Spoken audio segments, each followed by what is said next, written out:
Good morning. இன்றைக்குள்ள breakfast பூசணி விதை. இது வறுத்த பூசணி விதை.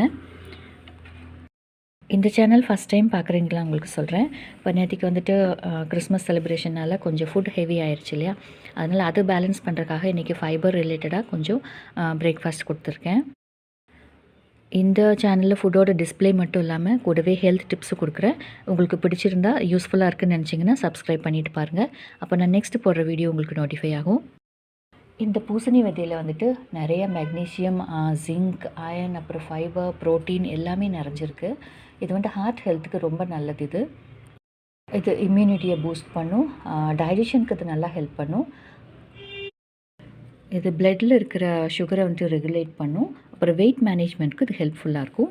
இது வந்துட்டு இந்த ரோஸ்டட் பம்கின் சீடு வந்துட்டு ஜாஸ்தி எடுத்துக்கூடாது. ஒரு 10 to 15 அந்த சீட்ஸ் வரைக்கும் எடுத்துக்கலாம். மில்லட் தோசை. இதில் நிறைய ஃபைபர் இருக்குது. பொட்டுக்கடலை, தேங்காய் போட்ட சட்னி. இதில் ஃபைபர், ஃபேட்டு கொஞ்சம் இருக்குது, ப்ரோட்டீன் இருக்குது. தக்காளி சட்னி. தக்காளியில் வந்துட்டு நிறைய ஆன்டி ஆக்சிடென்ட்ஸ் இருக்குது, விட்டமின்ஸ் இருக்குது, பொட்டாசியம் இருக்குது, ஃபைபர்ஸ் இருக்குது. இது ஹார்ட் ஹெல்த்துக்கு ரொம்ப நல்லது. ஸ்கின் ஹெல்த்துக்கு ரொம்ப நல்லது. இது டைஜஷனுக்கு இது ஹெல்ப் பண்ணும். இப்போ இது மில்லட் தோசையும் வந்துட்டு சுகரை கொஞ்சம் கம்மி பண்ணும்.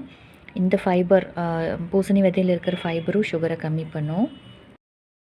பிளட் சுகர் ரொம்ப லோ ஆகாமல் இருக்கிறதுக்காக கொஞ்சம் மாதுளம்பழம். Thank you.